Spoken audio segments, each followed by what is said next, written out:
Up. Good evening, everybody, to the public hearing for November 21st, 2023. As we have quorum, I will call the meeting to order. The time is 6:59. 7 o'clock. Nope, now the time is 7 o'clock. I always like to start a meeting off in a good way by acknowledging that the city of Maple Ridge carries out its business on the traditional and unceded territory of the Casey First Nation and the Kwantlen First Nation. Madam Clerk. Thank you, Your Worship. The public hearing is being held pursuant to sections 464 and 465 of the Local Government Act. The public hearing is being live streamed and recorded and will be available to the public for playback on the city website in accordance with Council Policy 3.12. The purpose of a public hearing is to allow all persons who believe that their interest in property is affected by the proposed bylaw a reasonable opportunity to be heard or to present written submissions respecting matters contained in the bylaw that are subject to the hearing. Council's role in a public hearing is to listen. This is not a forum for debate or comment by council, nor for gestures or remarks of support or opposition from council. All persons who believe that their interest in property is affected by the proposed bylaws will be asked to provide their name and city of residence for the record before beginning their remarks to give council an idea of proximity to the application. Please note that comments can only be accepted regarding bylaws that are subject of this public hearing.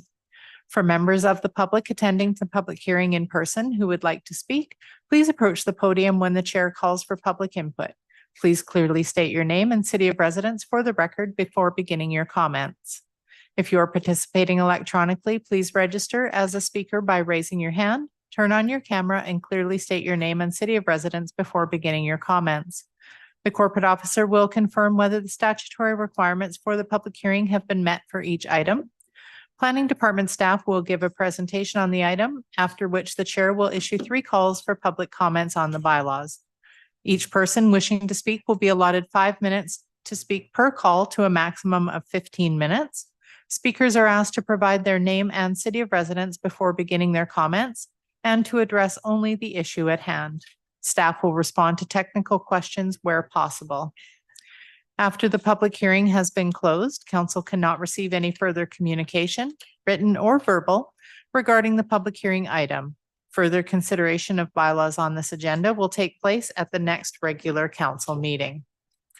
The first item on tonight's agenda is item number 2.1, application 2022-292-RZ at 12040 248th Street. The subject application is to permit the rezoning to allow the construction of 4 commercial ground units and a second floor residential unit. The bylaw associated with this application is Maple Ridge Zone Amending Bylaw number 7882-2022, a bylaw to permit the future construction of 4 commercial ground units totaling approximately 372.45 meters squared and a second floor residential unit approximately 97.27 meters squared. The statutory requirements have been met for this public hearing with notices posted in the November 10th and November 17th, 2023 editions of the local newspaper, and 33 notices were mailed out and no correspondence was received in relation to this application. Thank you. Thank you very much. And we have a presentation. Mr. You have the floor, sir. Good evening, Mayor and Council and public. This application at 12040 248th Street is for zone amending bylaw 7882-2022. Designation, the official community plan for this site is commercial, and the existing zoning on the site is CS1 service commercial, and the proposed zoning is C2 community commercial. The existing site area is approximately 0.45 acres, and the purpose of permit the construction of 4 commercial ground floor units and an additional 1 unit on the second floor. It's a subject site on 248th Street, just north of Dooney Trunk Road. This is a subject site showing its commercial designation in the official community plan. And the subject site on the air photo showing the proposed site here with the existing commercial development to the south, which is effectively phase 1 of the development. This is phase 2, a continuation of the same development typology and with the same ownership. It's noted that development here is proposed to permit the future construction of a two-story mixed-use commercial building comprised of 4 commercial units and on the ground floor totaling approximately 4,000 square feet and 1 upper-level residential unit of approximately 1,047 square feet. This proposal is noted aligns with the first phase of the project, which is located to the south. There's a parking lot located beside the building, behind the building to the south and east. The development exceeds the parking requirements of total spaces being provided, with 20 spaces being provided. 2 parking spaces will be EV capable, 1 will be accessible, and 2 will be allocated for small cars. This rezoning is compliant with the official community plan, and if the application were to proceed to adoption, there would be a $5,600 community amenity contribution payable at the time of adoption. The application, if it proceeds further to development permit, would need 1 variance to reduce the exterior side lot line. It's from Smith Avenue from 3 meters to 1.5 meters. And that would be subject to future council report on the variance in the development permit. This is the proposed building with the surface parking to the south and to the east, and which links into the first phase of the project, which is already built and occupied to the south. The building is located to be very street oriented to 248th Street and Smith, 248th Street and Smith Avenue to the north. These are the elevations of the building, showing the rear elevations to the top and on the east, and the west elevation in the lower right-hand corner facing 248th Street, and the south elevation facing towards the interior parking lot in the south, in the lower left corner of the slide. This is a perspective showing the project from the parking lot, just looking northward to the building with 248th Street to the left of the screen. So the terms and the conditions of this zoning bylaw. Zone amending bylaw 788222 was given first and second reading, and the slide has just gone blank, and given a second reading on October 10th, 2023, and forwarded to this public hearing. I'll just summarize very briefly these terms and conditions. There'd be this registration of rezoning servicing agreement as a restrictive covenant, and the servicing degree security on being received. Road dedication on Smith Avenue is required. Registration of a restrictive covenant for the geotechnical report required for the site. Registration of a covenant for stormwater management, and in addition to the standard Ministry of Environment disclosure statement from an engineer confirming that there's no underground fuel storage tanks on the site, and the payment of a $5,600 community amenity contribution at the time of adoption. Worship Council. Thank you, Mr. McMullen. At this point, we will open up the floor. If there's anybody online or in chambers who wishes to speak to this item, please stand up and come to the podium. Anybody online? No. Seeing no call for the first call, I'll call for a second time. Anybody in chambers or online wishes to speak to this item? And seeing none, I'll do a third and final call. Anybody wishes to speak to this item? Seeing none, I now declare this public hearing item closed. Thank you very much. We're going to move on to the next item, please, Madam Clerk. Thank you, Your Worship. The next item is item 2.2, application 2021-402-RZ at 20535 123 Avenue. The subject application is to permit the rezoning to allow a future subdivision of 2 single-family lots. The bylaw associated with this application is Maple Ridge Zone Amending Bylaw number 7800-2021, a bylaw to rezone the subject property from RS1 Single Detached Residential to R1 Single Detached Low Density Urban Residential to permit a future subdivision of 2 single-family lots. The statutory requirements have been met for the public hearing, with notices posted in the November 10th and November 17th, 2023 editions of the local newspaper, and 47 notices that were mailed out. No correspondence has been received in relation to this application. Thank you very much. And we're back to you, Mr. McMullen. For the aforementioned application, the site is zone designated urban residential. The existing zoning is RS1 single detached residential and is proposed to be rezoned to R1 single detached low density urban residential. The existing site area is approximately 10,493 square feet and 2 lots are proposed. This is subject site on the cadastral map. This is the site on the official community plan designation map showing the urban residential designation. And this is the site on the orthophoto showing the built environment with a number of single family homes on either side of 123rd Avenue. And as noted, this proposal will permit the future subdivision of 2 single family lots, each approximately 460 square meters in area. The R1 zone minimum is 371 square meters, and the lots, as noted, are 460 square meters, approximately exceeding it by about 90 square meters. Each lot, each proposed dwelling on each lot will have a minimum of 2 off-street parking spaces, and they will have to be roughed in wired for level 2 charging. Bike parking is accommodated within the garage of a single family dwelling.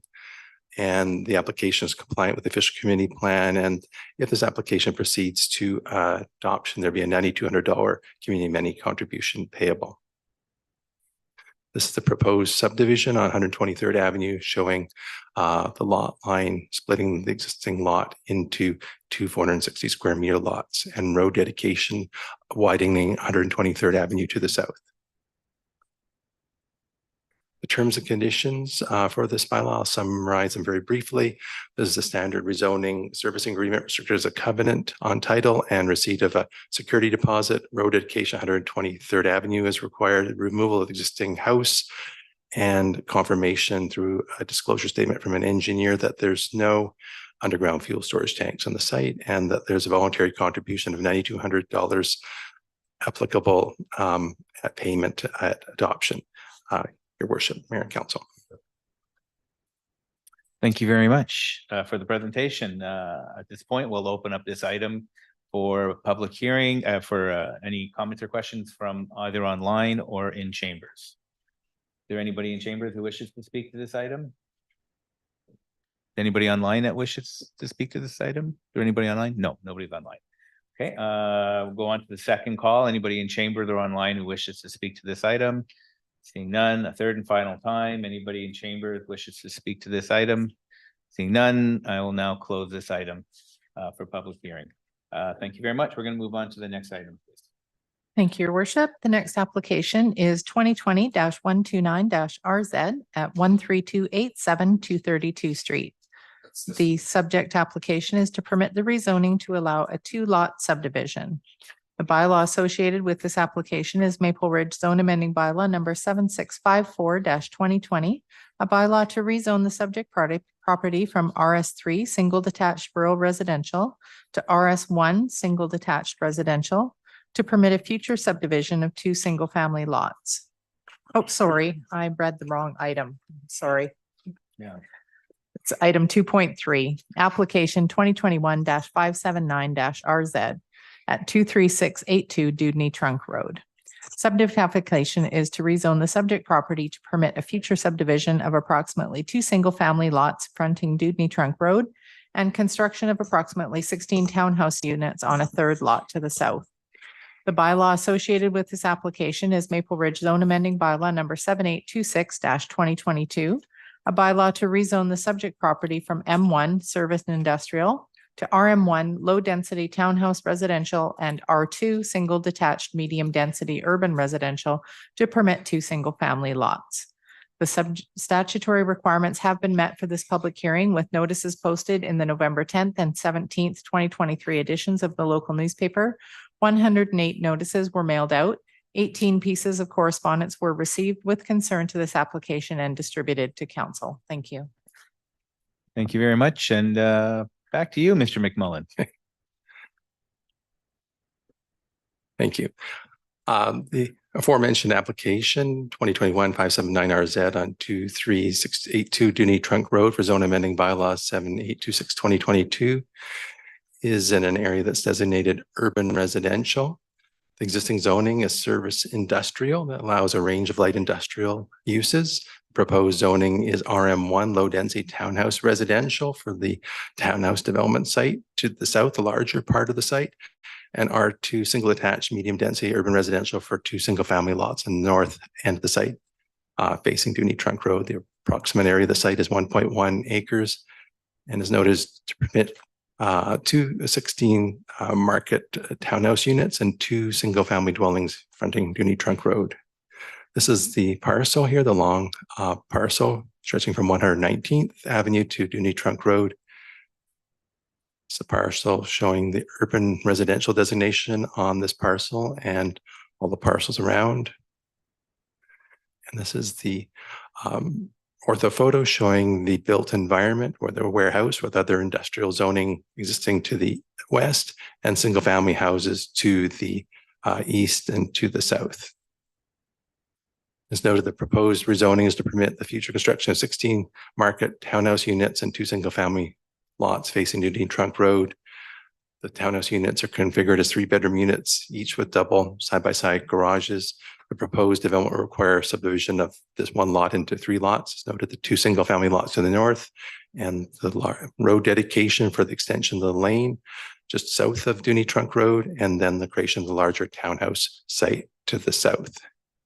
The townhouse site has 37 off-street parking loading spaces provided. That's 32 inside the garages. So the 16 garages have 2 spaces each side by side, and there's 5 visitor spaces outside. And that exceeds the off-street parking and loading bylaw by 1 space. Long-term bicycle storage will be provided inside the garage of the individual units. This application is compliance with official community plan, urban residential designation, and the major corridor policy, which applies to Dooney Trunk Road. The application is subject to the community amenity contribution rates of $7,400 per townhouse unit and $9,200 per single family lot, for a total of $136,800 that'd be payable at time of adoption of the zoning, if it proceeds to adoption. There is 1 variance at this time proposed for the application, and that is to vary the lot width for the RM1 zone from 27 meters to 24.6 meters, as this is quite a long but relatively narrow lot. This variance would be forwarded to council at a future time when a development permit is being considered and the development variance is being considered. There'd be notification of the neighborhood at that time of a variance application. This is the site plan. Given the long nature, it's broken into 3 sections. The first on the left is, block C. It doesn't quite go alphabetically from north to south, but that's Dooney Trunk Road. Would just be to the north of this, and the single family lots are just to the north of the red lane. That red horizontal band is the proposed extension of the lane. And then there's the first block C with 6 units, and then continuing down to the middle of the project with block B with 5 units, and then another 6-unit block at the south end of the site, going down to 119th Avenue. The driveway continues from 119th Avenue through the site and goes to the lane at the north. It's 1 long driveway that continues from north to south, with exits and entrances at both ends.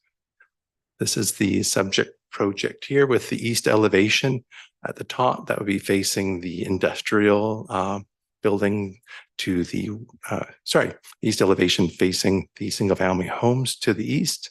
And then the west, would have the garages and the drive aisle that faces to the west, and the industrial building further to the west would be facing that. And then here's a section just showing what the units look like cutting through the units, and a typical block elevation of block A, which is the block on the south, showing the elevation facing west. Again, facing west is towards the industrial building to the west, and east is facing towards the single family houses to the east. And then there's a north elevation of the building and a south elevation there on block A.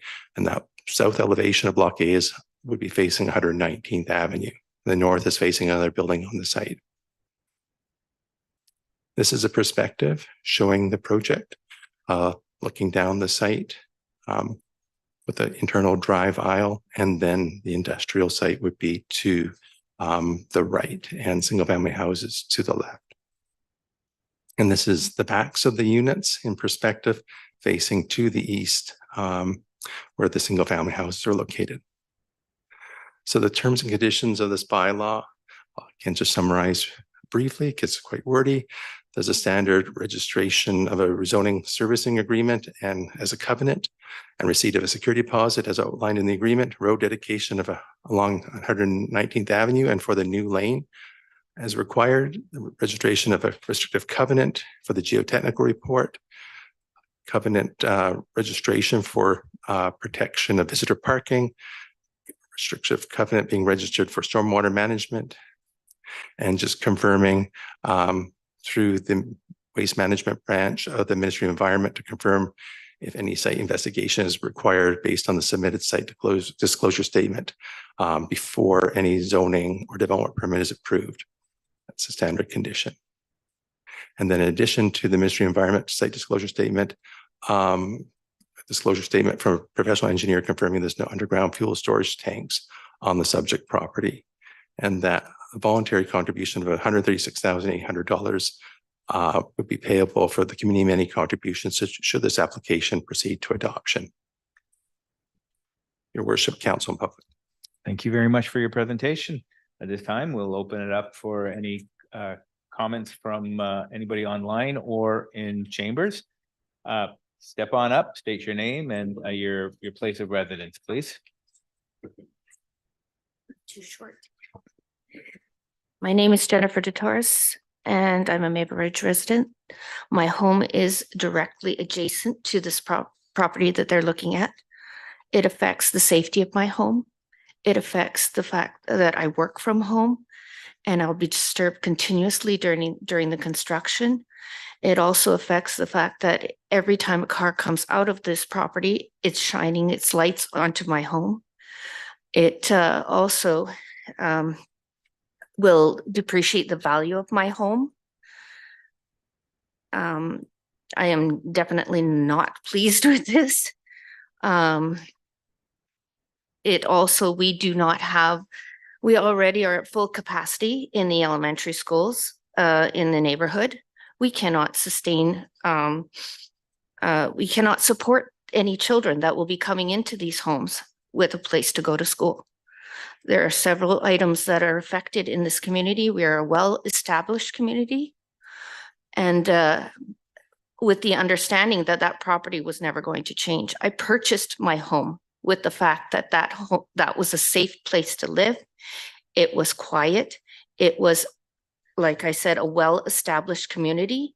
And to have this brought in is not what we expected at all. I want to definitely voice my concerns. And yeah, I'm just, the security issue again is another factor. I worry for the children that play on this in the neighborhood with the increased traffic that it's going to cause to the neighborhood. We are secluded. There are only 2 roads in and out.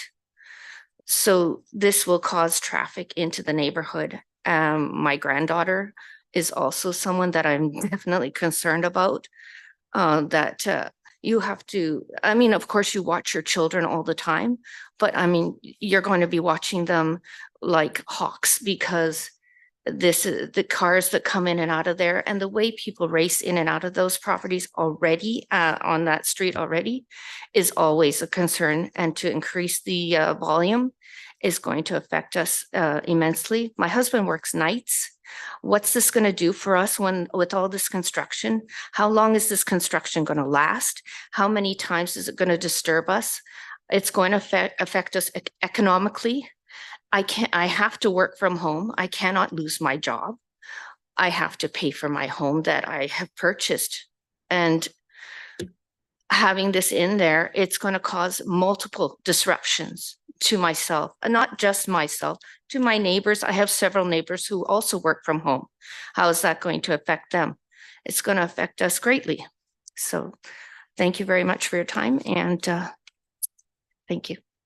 Thank you very much for your comments. Come on up, please. Hi, my name's Marie Robson, and I wanted to voice some of my concerns. It's vital to have proper infrastructure before moving forward with building new developments in our community. Building for the sake of building without proper planning will I'm cause sorry, future. could I just get you to move the microphone closer Okay, to will you? cause future There we go. Thank you. social problems. Thank you. The property 23682 Dooning Trunk Road is far too narrow to have 16 townhomes on it. 12 units would be more than adequate. which would allow for a proper green space for families and pets to enjoy. Climate change is real, and it's crucial to have more green space around developments to mitigate the effect of excessive heat. This lot is too narrow to allow emergency vehicles to adequately respond. Buildings too close to existing housing and with vinyl siding on their townhomes pose, as well as our own, pose a significant fire hazard. Traffic flow in our neighborhood has been an absolute nightmare for years. The addition of this new development, along with 52 townhomes on the west side of the warehouse, will create traffic congestion that will most definitely overwhelm our community. Our neighborhood streets are too narrow for the extra parking that is bound to occur. We request the city issue signage and implement permit parking. The cross traffic between 236th Street and Cottonwood Drive on 119th Avenue is already overburdened on the existing homes and townhomes. There will be an increased percentage of traffic down 119th Avenue over to Cottonwood Drive, heading to Thomas Haney Secondary, which is full, by the way, and Lougheed Highway, in order to make the neighborhood safer for everyone, including pedestrians, cyclists, and children. We request the following improvements. Install a four-way stop at 119th Avenue and 236th Street. Install a vehicle and pedestrian controlled regular traffic light in place of the flashing pedestrian light at Dewdney Trunk Road and 236th Street.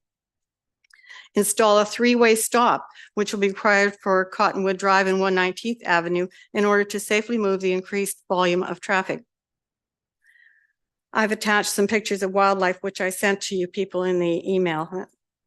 Anyways, in order to mitigate the effect from the loss of mature trees, we are requesting the developer, instead of planting tree saplings of 3 to 5 years, plant trees of a decent maturity between 236-82 and 237th Street houses, so that humans and wildlife get the benefit from those trees within 2 years. Developments which provide high density housing would be better focused in the downtown area because you have amenities and you have transit. Whereas in the east side, we don't have dependable buses at all. Transit works for people in fixed areas of employment as long as they're going to Vancouver or they're en route to Vancouver area. Transit does not work for Langley, Surrey, Abbotsford, Mission employees. The average person often has 2 vehicles and possibly a company vehicle. So expecting working people and pensioners whose incomes are not keeping up to inflation to discard their motor vehicles and or purchase electric vehicles is unrealistic. In March 2023, 248 people signed a petition regarding this development and about our concerns in the Cottonwood area, and even more residents are concerned at this time because they're the same mindset. So what concessions is the city willing to provide this area, given our significant concerns regarding these developments? And honestly, folks, don't our voices matter? Don't we matter at all? Thank you for your time. Thank you very much for your words. Anybody else in chamber that would like to come on up? Sorry. There's one online? Okay, so we'll do this one first and then we'll go to the one online. That's okay. We'll come back to you. I've got to make sure everybody gets in, so we're good. We'll have time. Go ahead, sir. Okay. State your name and Good evening. My name is Dave Muir and I live in Maple Ridge. In fact, almost directly across from where this development proposal is. My concerns are mostly on the parking aspect of this new development. I expect that with 16 units, there could be as many as 30 vehicles additional that will be, attached to that. In my experience, if you drive around the neighborhoods and whatnot, you're going to find that, granted there is garages attached to these new units, but most people don't use them as garages. They use them as storage containers. So a lot of those vehicles are going to end up out in the streets, and it's going to make a lot of congestion occur, like where I am, and for all the neighborhood in that area will be impacted by parked cars. With that in mind, it's going to be a safety concern as well for the pedestrians. And I think also in conjunction with this unit, although we're not talking about it specifically tonight, there's another 52 unit unit that's over on 236 that's proposed as well. So if that one goes ahead with this one, we're going to have up to about 70 new families in that one block of area. That would basically, and the vehicle issue would be with that as well, because they're also townhouses.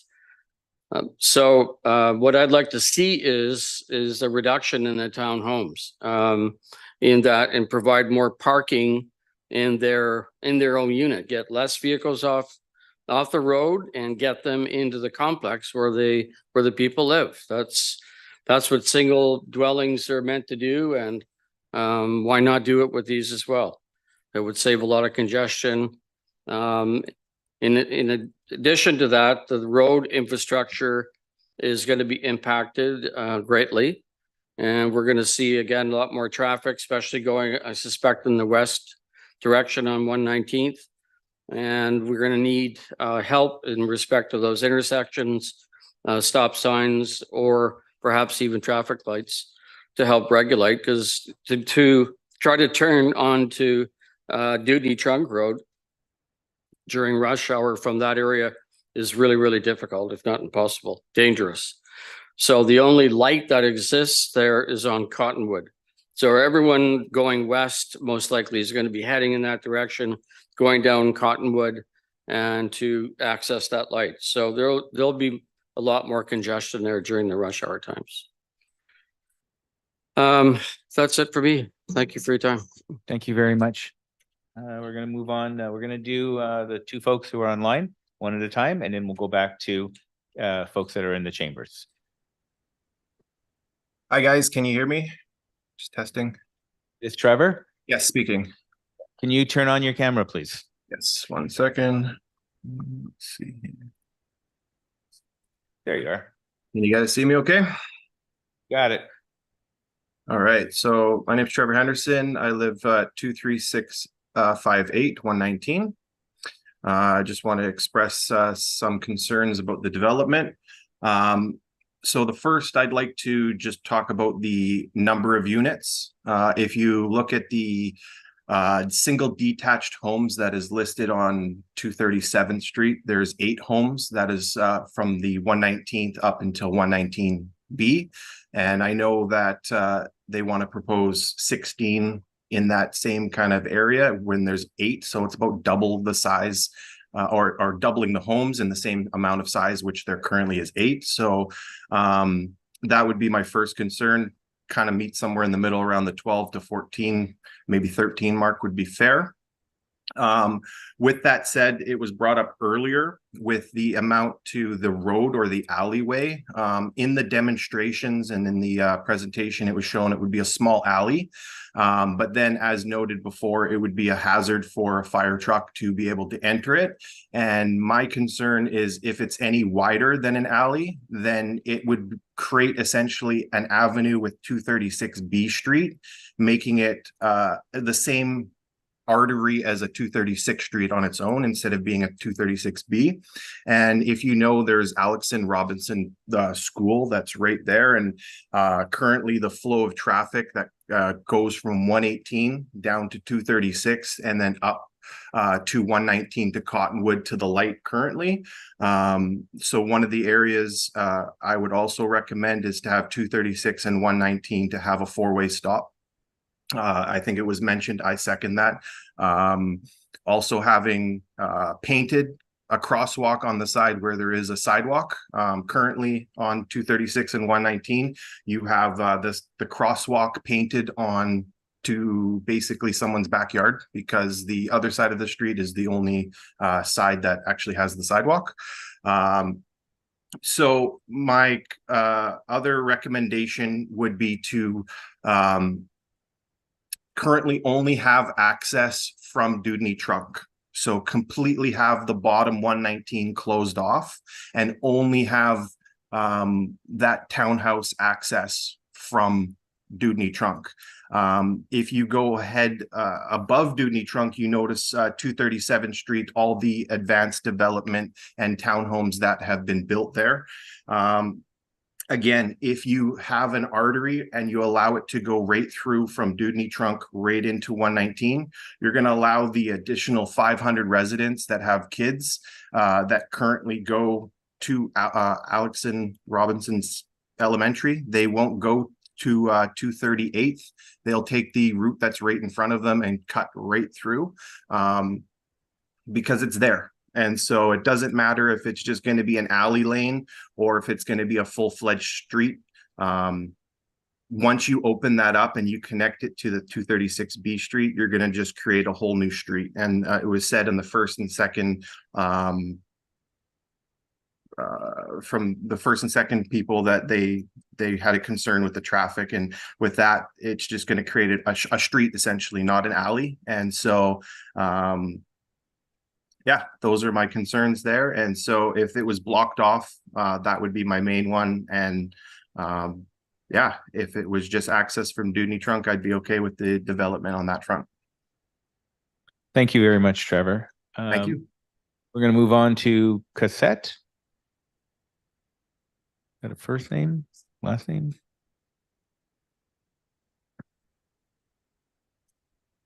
Hello.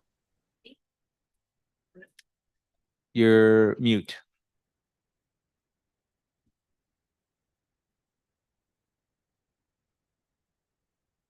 You need to, there we go.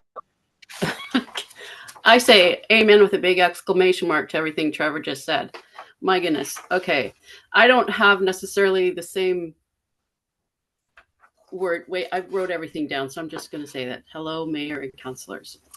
In a petition that has been submitted, it's been suggested that the proposed 16 townhouses for that property at 23682 Dudney Trunk be reduced to 12. Currently, traffic is too heavy for the kind of roads in the area, endangering drivers and pedestrians. The number and type of vehicles currently parked roadside in the area already adds a great deal to the risk of accidents, never mind the possibility of adding more. So even with just 12 townhouses, can we ensure that there will be more than just an alleyway to access these townhouses? Many of us in the community cannot see how there will be enough parking for residents and their visitors, nor enough space for emergency vehicles. In the bigger picture of our city, traffic reflects the fact that most working people commute out of Maple Ridge, and much of this is because the bus system just doesn't work for them. Weekend traffic in our city shows us that almost everything people want to go and do with their families is outside Maple Ridge. The amount of roadside parking that we in our community and others deal with is indicative of the economic need for more than one family or extended family to live within a single family dwelling. We have more and more parking because of that. I feel strongly that rezoning this address from service industrial to residential is a step backwards and doesn't help Maple Ridge in general. We need to be able to offer our residents, and specifically our young people, more local job opportunities. Additionally, I would think that those who currently live in the area shouldn't really have a problem with keeping the service industrial zoning, since they have inadvertently approved it as their neighbor when they moved into the area. Finally, I have lived in the 119th and 237th community since 1996. I've experienced the increase in traffic and parking. As a result, along with the community petition, I would also strongly urge the city to install a four-way stop at the 119th Avenue and 236th Street intersection to deal with current traffic, regardless of the outcome of the rezoning application. And yes, fix that crosswalk. Thank you for your time and consideration. Thank you very much. And that's all for online, correct? Okay, now we're going to go back to in chambers. Come on up and state your name and your residence, please. Hi, my name is Lisa Compa. I was born in Maple Ridge. My aunt was the first female mayor of Maple Ridge, so longtime Maple Ridge family. I have lived in this neighborhood for 27 years. I've seen it grow and develop. As you guys all know, it's a mature neighborhood, which we have new people have moved in with little kids, of course, but we have a lot of people my age that have children that drive, because we all need cars because Maple Ridge Transit really sucks. I work at Vancouver General Hospital. To take a bus to work, or even the West Coast Express, is like over an hour and a half to get to work in the morning. So I drive and my kids drive and that. And I think that there's a huge problem with parking as it is right now. And to add in these townhouses with extra parking is not going to happen. People don't park their cars in garages anymore. They park them in the street because everybody has too much crap in their garage, or they have extra stuff. So that was my first thing. Also, when my kids were going to the elementary school, both Alexander Robinson and Thomas Haney, there was like wait lists to get there. When I put my daughter in kindergarten, I had to get up at 4:00 in the morning. I know that the whole thing has changed in 21 years, or not even 20, I guess she graduated in the last, whatever.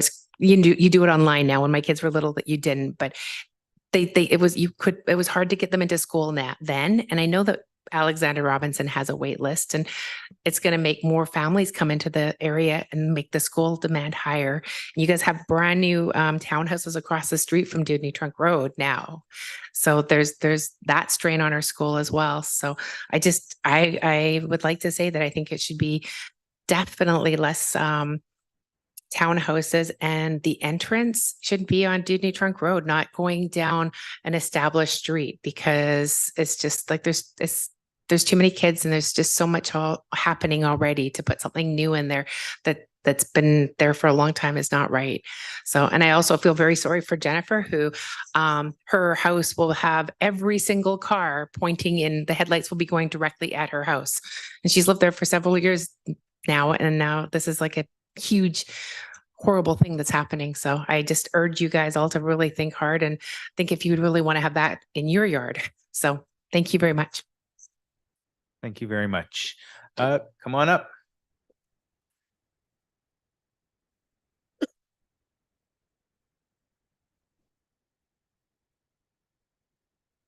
Hello. Hi, my name is Val Coombs. I live at 11881 236 B Street. I've been there for 15 years. I requested a crosswalk 10 years ago at 119 and 236, and they said it's not necessary. The daycare walks from St. George's Village through there to the school, and and I turn out to go across. I've been almost hit 3 times. The cars park right up to the corner. There is no vision at all, and they don't want to put a 4-way stop there. So our municipality is backwards as far as I'm concerned, and we certainly do not need 16 townhouses and 2 more and coming down our street. Thank you. Thank you very much. Come on up.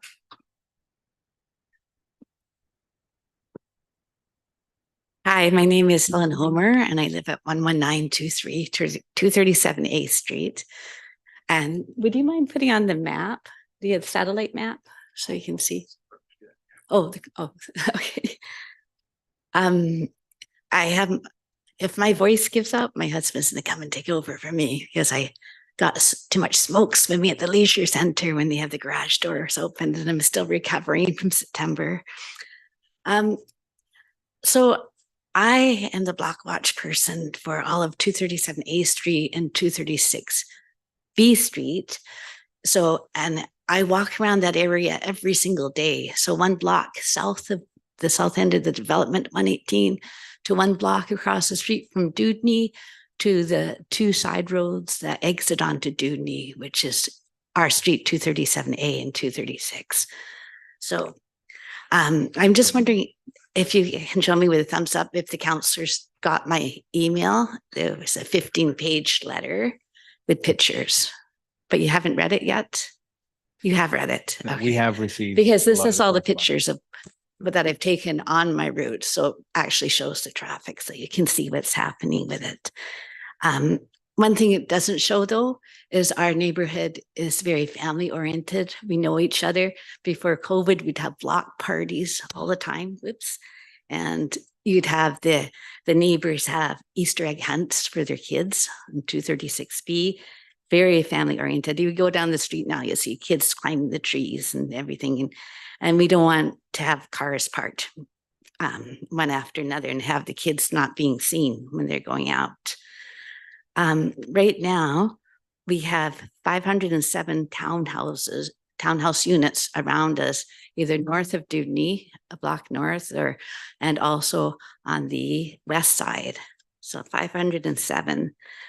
Now these developments, oh, thank you for putting that up. Well, you can't see it though, what I'm going to look at. It's actually south of that picture. So the townhouses south of 119, between 118 and 19, they actually, even though they have 2 spaces for parking, they are actually parked all the way along. And you can see 119 is the same length from 236 to 236B. So they're parked all along there, and they're also parked up the street on 236. And the one across the street, the townhouse across on the other side of Dudney, there's a row of houses and then there's townhouses behind them. They're the same. They're parked all the way up the street, up 237, and they're parked for a block up 120B. And the reason I'm pointing this out is because this little development is very, very narrow. You can see how narrow it is.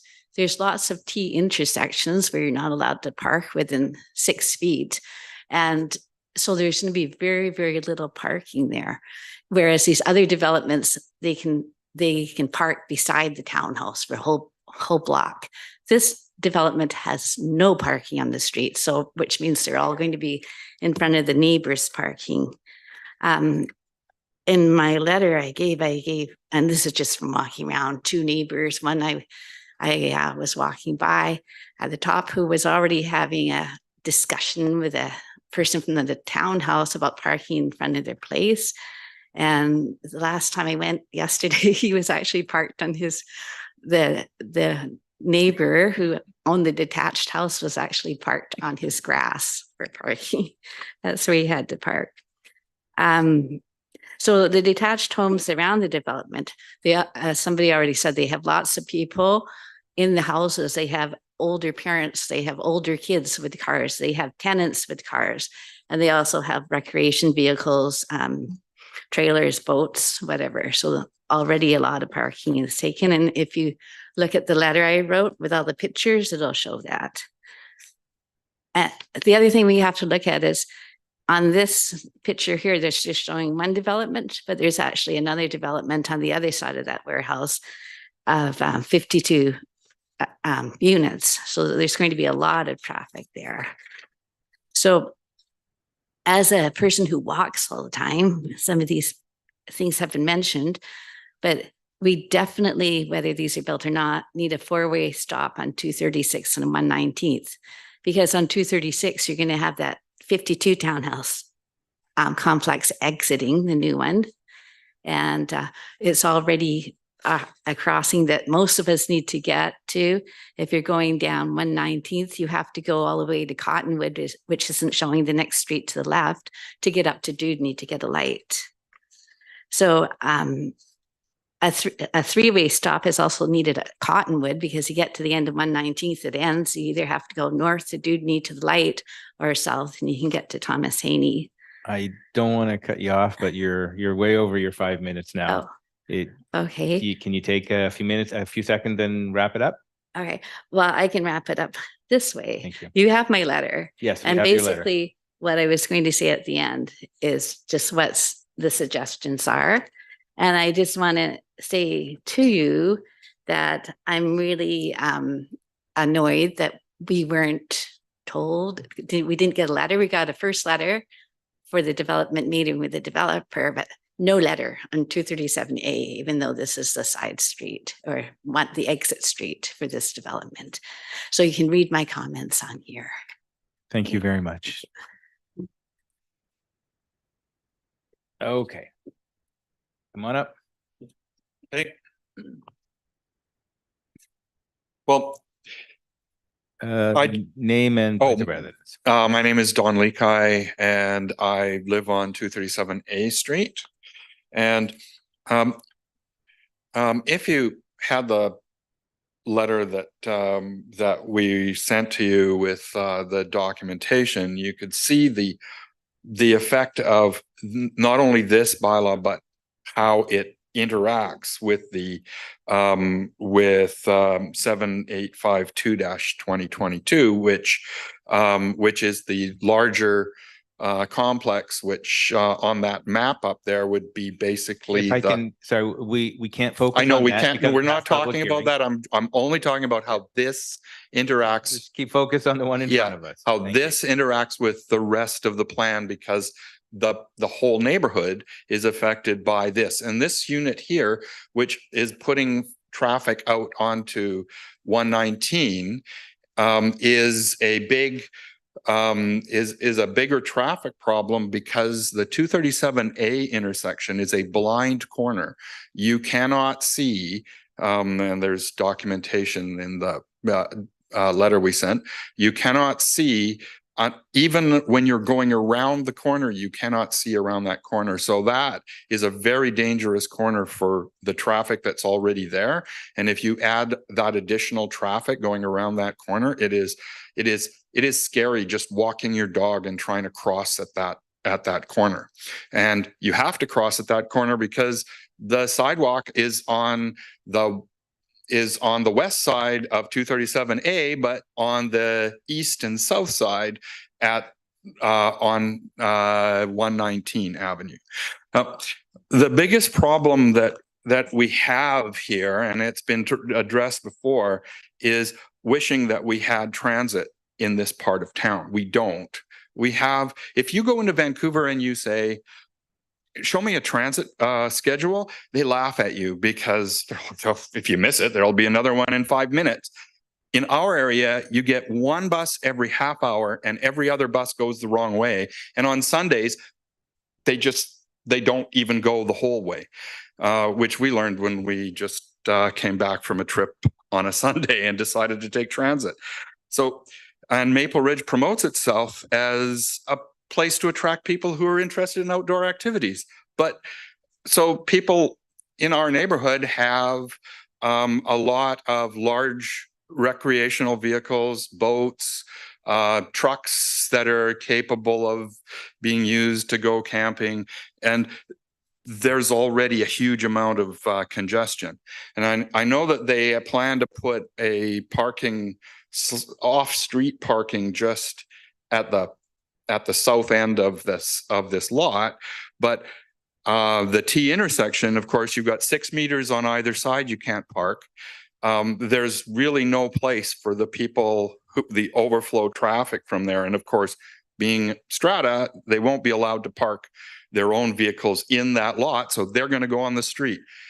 If you want evidence of that, just look at bylaw reports from the townhouse complex down the street, because people are always complaining about people parking in front of their driveways or too close to their driveways, and from the townhouse complexes because there's not sufficient parking in those complexes. So I think that and as far as the recommendations as to what should happen before another complex like this is approved and for rezoning, is get rid of, well, first of all, fixing the sidewalk or the crosswalk to nowhere, but also the putting a light at a proper light at 236 and Dewdney, and four-way stops at a three-way stop at Cottonwood and a four-way stop at 119, because the traffic is just going to be unmanageable. Thank you. Thank you very much. Okay, is there anybody else in chambers that wishes to speak to this item? Come on up.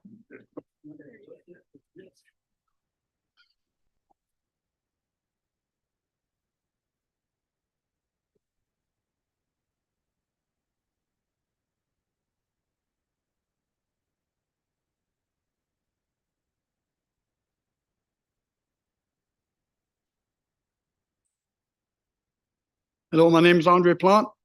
I live at 237 and 119. I'm one of the original resident there. I've been there since the house was built. Me and my family, the only people that have lived there. Throughout the years, as this gentleman said, the dangerous corner, I live right where there's no, on the other side where they have to cross to the sidewalk. I've had to replace my fence 3 times because people are driving so fast, they drove right into my yard 3 times now. One was in the winter, I can kind of understand sleepy. The rest of the time, they just right. Anyway, when I bought my house, I came to City Hall, to the planning department, and I asked what was gonna happen to this lot. They told me that on 119, there'd be 2 houses built there. And I went and looked at it, and the storm drain were already implanted for the sewage and everything. So I said, fine, we'll be good. You know, it'll be 2 houses there. That's it. Now you're telling me you're gonna go in, first of all, sir, are you the one that's gonna develop? or you please, just present sir. things? Sir, Okay, yes. could you just address council? We're here to listen and take notes. Okay, That's what okay. we're- Well, I'm a Thank you. bit angry because to me, what they told me when I bought my house, you people just seem to change the rule to fit you. And as far as I'm concerned, what they plan on doing over there is just greed. Because, and it's, never mind the dangerous part, fire trucks will not be able to get in there. Half the time they can't even come down our street. I've watched the fire department twice push a truck out of the way so could they get to somewhere on 236, because everybody's just got big RVs and everything. Now you're telling me, or they're telling us that they're gonna have a little tiny thing. Why is the entrance to this thing on 119 and not Doonie Trunk? That, to me, to put it on Doonie Trunk is just asking for trouble. Because all these cars, just like that lady said, they're gonna go past their house. If they were going out on Doonie Trunk, they'd be going on one way, that's it. They come in that way, they get out that way. And as far as the townhouse are concerned in there, to me, that's just plain greed. They should take the back end of it.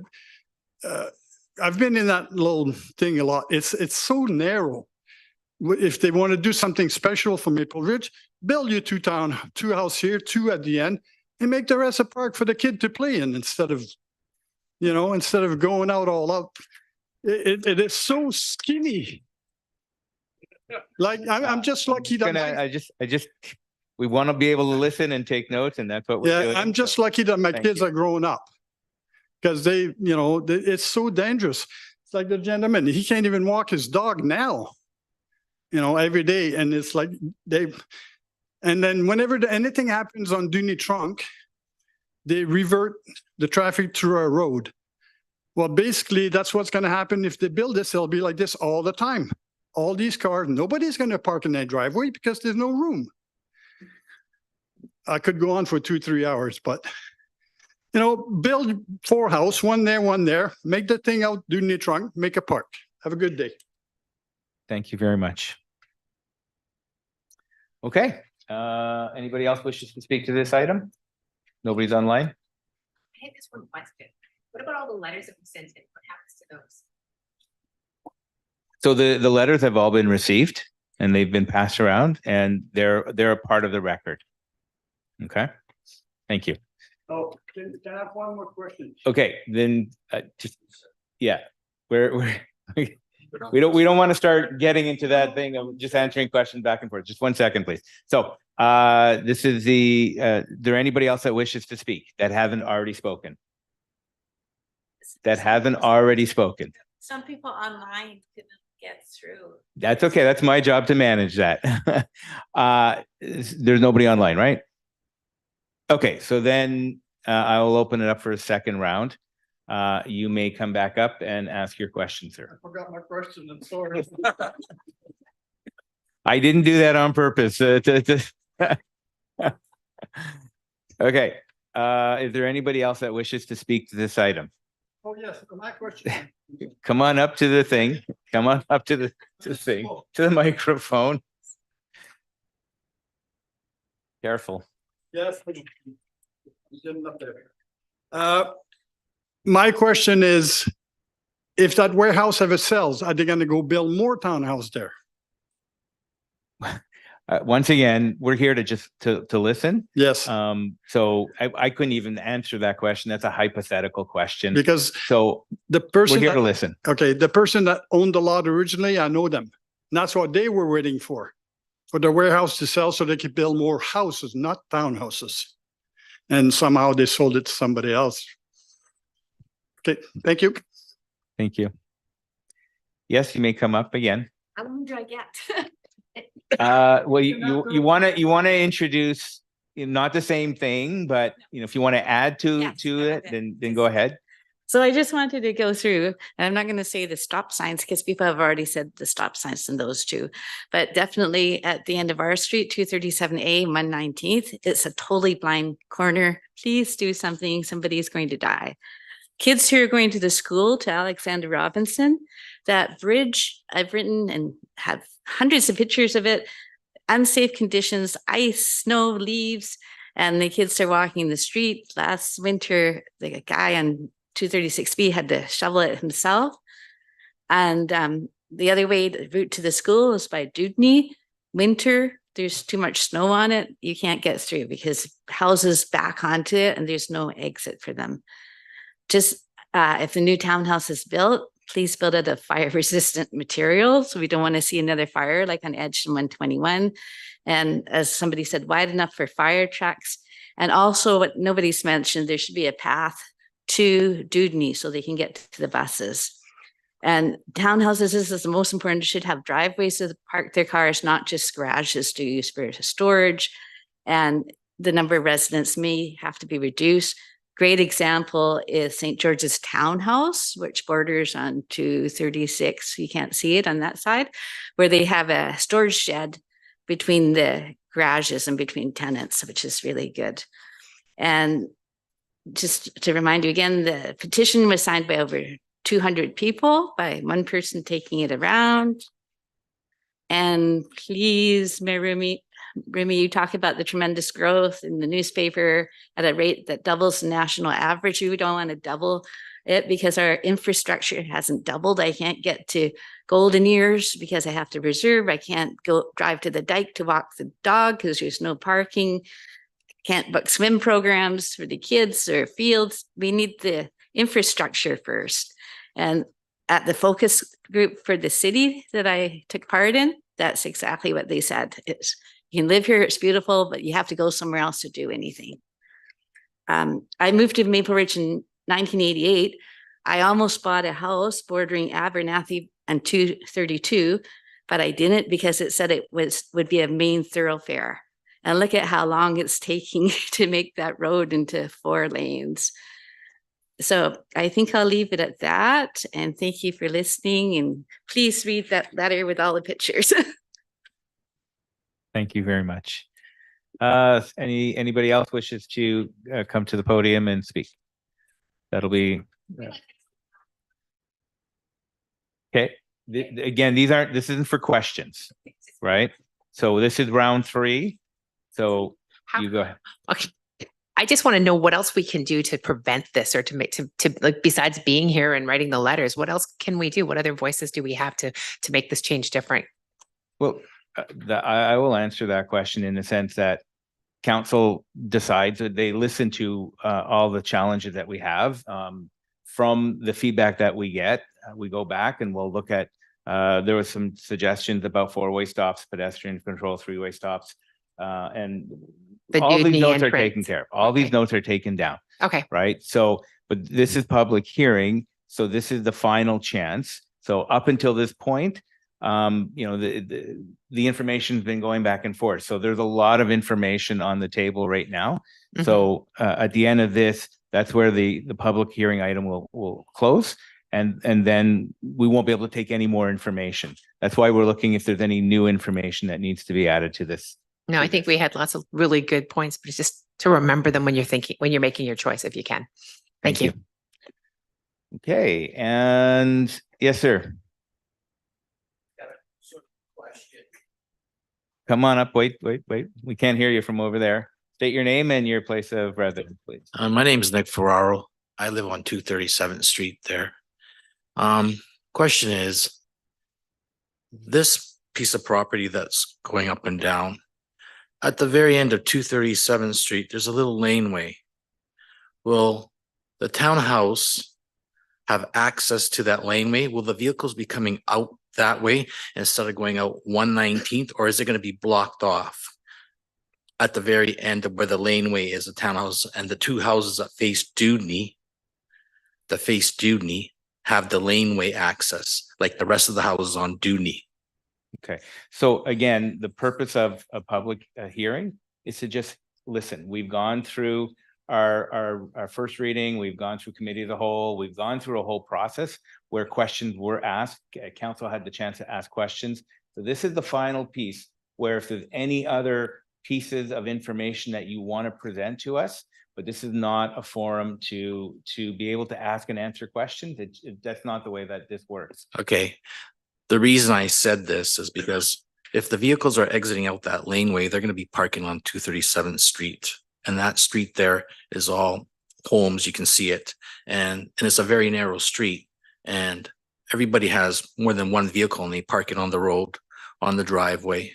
Okay. So it's going to cause a lot of issues on the narrow road.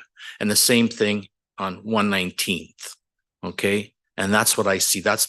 And a lot more traffic. And this is the biggest issue that I've been listening to everybody here. They're talking about is the traffic, the parking, all those townhouses are going in there.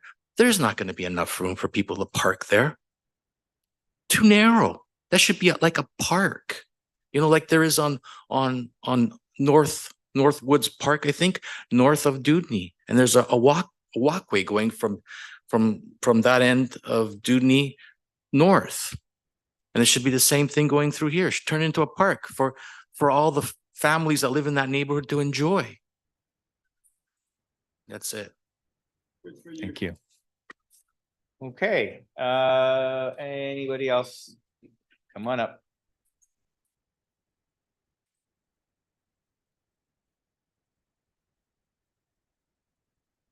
My name is Evar Baines. I'm the owner of this property. We have owned this property for over 2 years now. Before we bought it, we looked at the current zoning is industrial. So we knew that there's no way you can build an industrial building there with all the roads needed for the trucks to turn around and come in and out. So we asked the staff, what else can we do there? Because the OCP calls for residential. So I was told by the staff that, yes, we can do residential development. We showed a concept and they said, yeah, concept should work with, some fine tuning. So we worked on it for 2.5 years, met all the conditions, went back and forth, the fire lane works, we provided more than enough parking that's required by the bylaw, all double garages. And I'm hearing that people don't park in the garages. Well, maybe they didn't, but no, they have to. They have no choice. I heard another objection that we're putting 16 homes behind 8 homes. Yes, we have to now in the future. We can't keep on building the homes that we were building 40, 50 years ago. It's affordability. We have to build affordable homes. And there's no way we can just afford to build 4 homes and leave the rest of the property as a park. I had to fight with the assessment last year.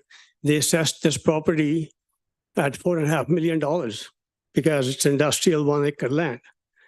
So, this property is too expensive to just build 4 homes and leave the rest at a park. No, what's the alternate? The alternate is to build a industrial building as it's zoned. You don't have to, ask anything else other than the building permit. So how do we put an industrial building on 25-meter wide strip of land? Impossible.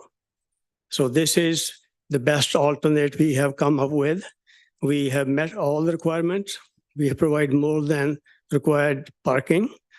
And, we have all the setbacks. The setbacks from the single-family homes are what they are supposed to be. The setbacks from the side streets are what they're supposed to be. And, I think that's the best alternate. And I request the council to support it. Thank you. Thank you very much. Just. Okay, I want to point something out. Everybody had a chance to speak. You actually had the owner came up. He had his opportunity to speak.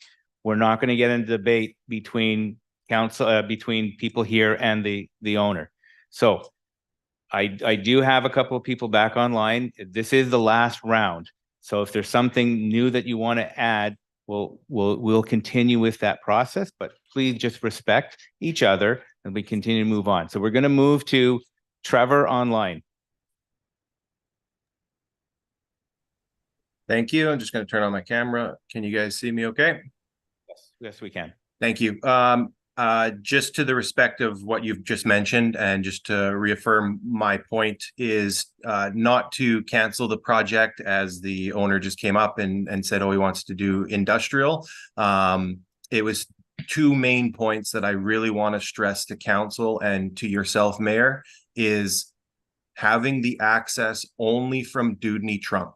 Currently, the access is only from Dewdney Trunk. That's what I bought the property several years ago. When I moved in, I spoke to the realtor. He spoke to city council. The council at that time said, this is industrial. There is no plan for this to sell from the original owners. As someone did mention before, this is not going anywhere. And now there is a development change, and I'm aware that that can happen, but it needs to continue to be the same access from Dewdney Trunk, and it cannot be through 119.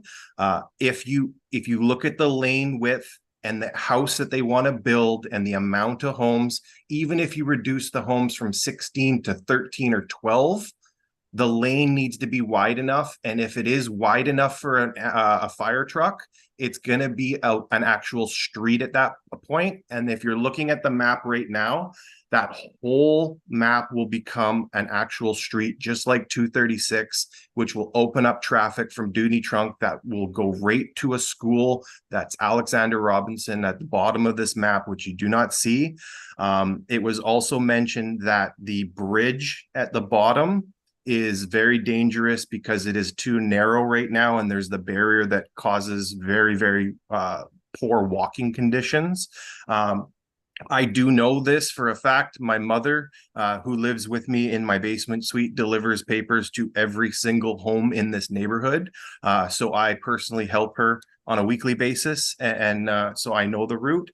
And so please, guys, 2 points. No access from 119, and 16 units is extremely a high amount. It needs to be a reasonable amount. We're not asking to reduce it down to 8 where the single families, but maybe somewhere at 12, 13 homes would be more than ample for this owner to sell and get his money back. And again, he mentioned the assessed value. It is his choice to purchase the property. No one forced him to. Thank you. Thank you very much. Last round for Cassette, please. Oh, Cassette's. Oh, you're gonna do her first? No, I'm going to do Cassette first. Yeah, okay. Last round. Thank Careful. you. Cosette Herzog here. The street down that narrow piece of property, if it's wide enough for a fire truck, is it wide enough for a fire truck and for parking? Because people, it's just a concern. I don't see people actually using the garages, even if they have to. I bought my piece of property. It's on the corner of 119th and 237 back in 1994, with the understanding that I wouldn't be able to rezone and make 4 townhouses on my piece of property. So I would, I appreciate that there's some integrity in how things are zoned, and I expect it to stay that way. That's enough for me. Thank you. Thank you very much.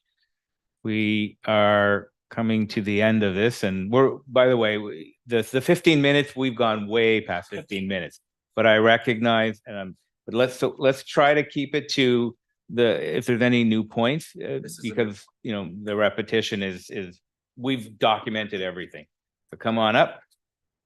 Okay, this is a new point, and it's come in light of other things that have been talked about with value changes and rezoning. Is there a way that you can put a moratorium on additional rezoning in our neighborhood? Because other real estate is the only property you can own where you're taxed on some mythical future value, assuming you sell it, not on the actual value that it is right now. So if you start rezoning this neighborhood as townhouses, then now all of our houses are valued as if we were to sell them and rezone them and put townhouses on them. So we need a moratorium on additional zoning changes in this area so that the BC assessment can't come to us and say your property's worth $3 million because you could split it and put 3 houses on your lot. That's a really important thing. It's something that's rarely considered. It's something that isn't considered in the BC. I know this is outside of this. It isn't considered in the whole densification plan, is that people who are living in their own homes are getting priced and taxed out of their homes because they could now sell their home and turn it into townhouses. So we need some assurance that we're not going to be eligible for that. All right, Thank you. Thank you.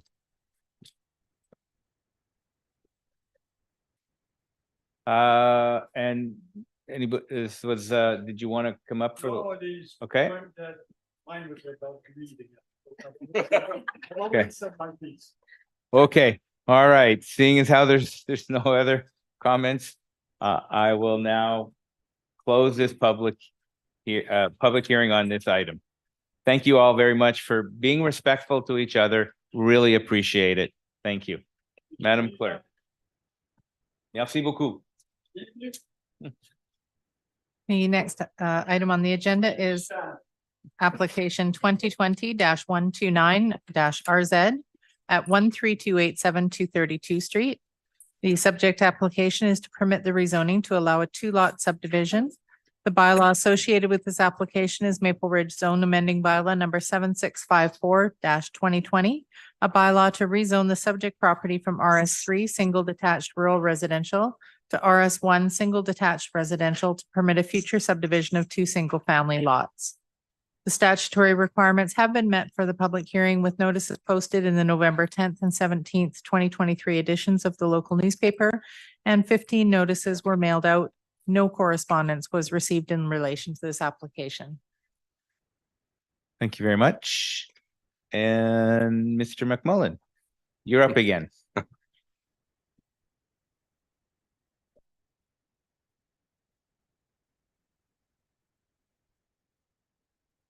Okay, for the aforementioned item, the existing OCP designation is conservation. The proposed OCP designation is eco-clusters. Existing zoning is RS3, single detached rural residential, and is proposed to be rezoned to RS1, single detached residential. The existing site area is 1.85 acres and 2 lots are proposed. This is a subject map showing the site on 232nd Street and 132nd Avenue coming into the south. This is the subject site on the official community plan map showing the conservation designation on the site and the sites around it. And this is the photo showing the site with the primary house and a number of outbuildings and existing rural residential properties around. It's noted that proposed rezoning will permit the future subdivision of 2 single-family lots, with both lots being 0.99 acres and the second lot being 0.86 acres. Both lots meet the minimum size in the RS1 zone. And as there's not sewer in the area, there'd be septic fields constructed to service each proposed lot. The development is generally in compliance with the policies of Silver Valley Plan. However, the actual designation will need to be changed to facilitate this application from conservation to permit the development on the site. As per council policy on community amenity contributions, there would be a $9,200 amenity contribution payable at the time of adoption if the application proceeds to that point. There are a number of variances on this project related to the servicing bylaw. First would be to vary the highway section general requirements to relax the required road dedication along property line fronting 232nd Street, and to vary the section regarding services and utilities general requirements to relax requirement to connect the proposed lots to municipal sanitary sewage system. These relaxations have been reviewed with engineering department, and that can be supported given the size of lots and nature of development. If the application proceeds through past third reading, there would be a development variance permit application considered by council. This is the proposed site plan showing 232nd Street to the east and Lot 2 where the existing house would be maintained, and that the septic field is shown on the site to the south. Then there's the new Lot 1 accessing off 132nd Street, the little dead end road that comes into the south to Lot 1. Terms and conditions here, given that there's an OCP, official community plan amending bylaw, is that there be consideration to ongoing consultation. It's provided by posting of the amending bylaw on the municipal website, and that there's no further consultation considered necessary except for this public hearing on the bylaw, and that the official community plan amending bylaw be considered in conjunction with the capital expenditure and waste management plan, and that it be confirmed that the official community plan amending bylaw is consistent with the capital expenditure and waste management plan, and that the official community plan amending bylaw was given first and second reading on October 24th and forwarded to this public hearing, and that the zone amending bylaw was given second reading on October 24th and forwarded to this public hearing. And the number of the detailed conditions are there'd be a restrictive covenant for a geotechnical report and floodplain report, which addresses the suitability of the site for the proposed development, removal of the existing building on the proposed Lot 1. There'd be a registration for the septic fields on each site for the septic field and water quality, and registration of a restricted covenant to protect these septic field areas from building in the future so they can be used. Also, there'd just be the confirmation from the director of the waste management branch of the Ministry of Environment to determine that no site investigation is required based on the site disclosure statement provided. And if there is, then the rezoning and development permit or development variance permits could not be approved until this release is obtained. There's also the standard disclosure statement from a professional engineer confirming there's no underground fuel storage tanks on the site, and that if the application proceeds to adoption, there would be a $9,200 community money contribution payable. Your worship of council, public. Thank you, sir. Okay, at this time we'll open it up for comments. Is there anybody in chambers or online who wishes to speak to this item? Nobody's online? Okay. Seeing no one, I'll do a second call. Is there anybody in chambers or online who wishes to speak to this item? And I'll do a third and final call. Is there anybody who wishes to speak to this item? Being none, I will officially close this item on the public hearing. Thank you very much. We are going to move on to the next item. Madam Clerk, please. Thank you, Your Worship. The next item is application 2022-250-RZ, located at 22534, 22548, and 22556 Royal Crescent. Subject application is to rezone the subject properties to permit the future construction of a 6-story rental apartment building, providing 98 adaptable and accessible dwelling units for low to moderate income seniors. There are 2 bylaws associated with this application. The first is Maple Ridge Zone Amending Bylaw number 7874-2022 to rezone the subject property from RS1 Single Detached Residential to RM2 Medium Density Apartment Residential. The second bylaw is Maple Ridge Official Community Plan Amending Bylaw number 7873-2022 to amend the land use designation from ground-oriented multifamily to low-rise apartment to allow the proposed RM2 zone. Statutory requirements have been met for this public hearing, with notices posted in the November 10th and 17th, 2023 editions of the local newspaper, and 323 notices mailed out. Council is in receipt of 1 piece of correspondence in favor of this application. Thank you. Thank you very much. And, oh yeah, you have to do your presentation. Sorry, I was skipping to the end there. Go ahead, Mr. McMillan. That would be easier. The aforementioned application has an OCP, official community plan designation of ground-oriented multifamily, and proposed official community plan designation for a low-rise apartment. Existing zoning is RS1 single detached residential and is proposed to be rezoned to RM2 medium density apartment residential. The existing site is approximately 1.1 acres, and the proposal is to permit the future construction of a 6-story rental apartment building, providing 98 adaptable and accessible dwelling units for low to moderate income seniors. This is a subject site on the cadastral map, showing it just off of Royal Crescent, south of Royal Crescent. This is the official community plan, town center area plan map, showing it existing designation of ground oriented multifamily proposed to go to low-rise residential apartment. And this is existing subject properties with the existing built environment around, with apartments to the east and to the north and townhouses to the south. As noted, this proposal is a further construction of a below market rental housing for low to moderate income seniors, containing 98 dwelling units. 93 of these would be 1 bedroom, 5 would be 2 bedroom. And of those, there'd be 34 accessible units, ready-made accessible units, and 64 adaptable units.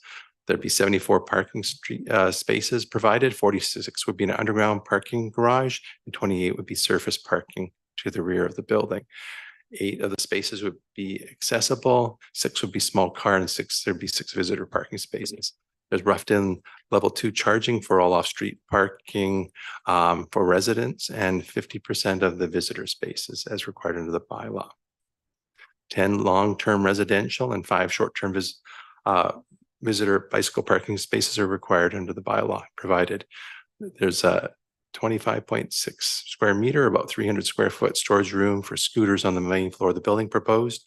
And to secure this, there'd be a housing agreement under a section 219 covenant register to ensure the building be used for seniors rental housing in perpetuity. Several proposed variances that would proceed with a development permit application. After this application would proceed past 3rd reading, that is to reduce the front setback from 7.5 meters to 7.65 meters, to reduce the interior west, the west side property line setback to 7.5 to 4 meters, increase the retaining wall height adjacent to the southeastern slope from 1.2 meters or about 4 feet to 3.6 meters or about 12 feet, and to reduce the required off-street parking from 167 spaces to 74 spaces. And partly that is due to the nature of the building for lower income seniors. And these variances would be subject to a future council report as needed, along with a development permit coming to council after the time of 3rd reading. The proposed development shows the 6-story, so this diagram shows a proposed development 6-story building looking from Royal Crescent to the southeast. And this is a site plan. Royal Crescent would be on the left. That's showing the building footprint and landscaping on the front of the project. And then the driveway on the upper side of the diagram, which is really the east. And then going to the surface part, going down into the underground parking, there's a ramp, and then the surface parking at the south end of the site, which is to the right. And then a vegetated area, which is a steep slope area that be protected for naturalized vegetation, given the steep slope nature of that area of the site.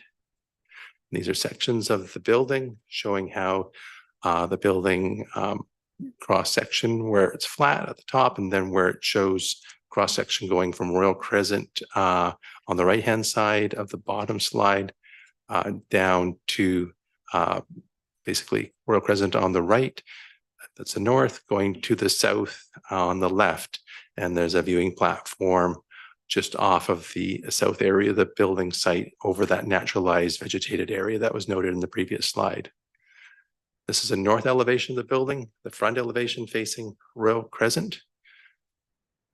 This is a perspective from the southeast showing the building, looking up the parking and that viewing platform, and then naturalized vegetation area to the left, which is the south.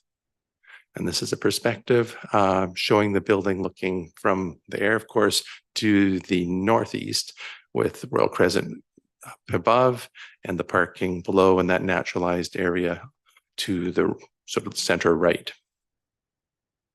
So the terms and conditions, as there's an OCP, Official Community Plan Amendment, in accordance with the Local Government Act, there's a need for early and ongoing consultation being provided by the way of posting the OCP amending bylaw on the municipal website and requiring the applicant host a development information meeting.